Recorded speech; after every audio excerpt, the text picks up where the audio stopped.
disait qu'en Afrique, la place des hommes dignes, c'est la prison ou la mort. Il me semblerait que, en ce moment, nous sommes sur cette même situation. Mesdames et messieurs de la presse, chers compatriotes, nous sommes ici aujourd'hui pour alerter l'opinion nationale et internationale sur une situation préoccupante et profondément injuste que subit M. Lat Diop, ancien ministre des Sports, est actuellement en détention arbitraire. Depuis samedi dernier, il est placé en garde à vue après s'être présenté volontairement à une convocation de la division des investigations criminelles. Cela fait après 96 heures que M. Lat Diop est privé de sa liberté. Sur une base, est privé de sa liberté sur la base d'une plainte déposée par Mohamed Dien, directeur général de 1xBet au Sénégal, l'accusant d'avoir reçu une somme de 5 milliards de francs CFA ou plus, somme prétendument non justifiée. Les accusations portées contre lui, notamment de détournement de deniers publics, de blanchiment de capitaux, sont selon nous non fondées et révèlent d'un acharnement personnel visant à salir l'image d'un homme intègre, dévoué au service de la nation.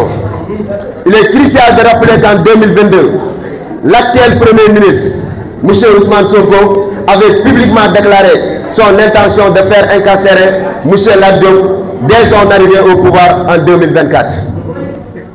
Cette vidéo circule encore aujourd'hui comme un témoignage accablant de cette bandade politique. Nous constatons que cette arrestation intervient dans un contexte de préparation des élections législatives. Il est clair que certaines figures politiques qui suscitent la peur de l'impact de leur popularité sont ciblées et intimidées. M. Lat Diop n'a jamais été épinglé par quelconque organe de contrôle de l'État concernant sa gestion des responsabilités qui lui ont été confiées. Au contraire, il a toujours laissé des résultats exceptionnels à chacune de ses fonctions. Prenons l'exemple de son passage à la LONASE, où il a fait passer le chiffre d'affaires de 130 milliards à 300 milliards.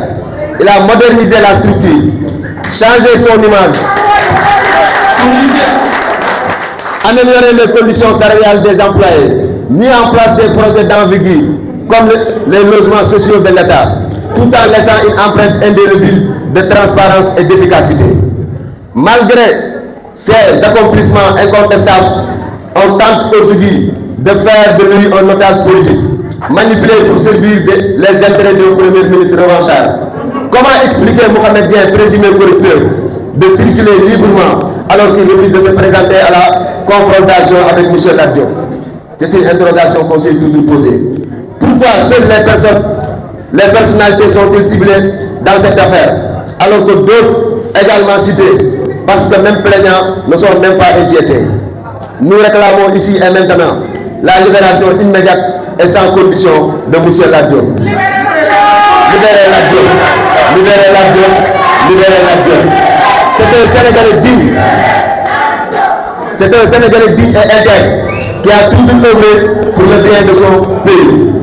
Cette cabale contre lui doit cesser. Nous appelons l'opinion publique ainsi que les autorités compétentes à prendre conscience de cette injustice flagrante et agir pour y remettre fin. Nous continuons à nous battre pour la vérité et pour la justice, afin que notre leader soit rétabli dans ses droits, que cesse cette persécution injustifiée. Je vous remercie.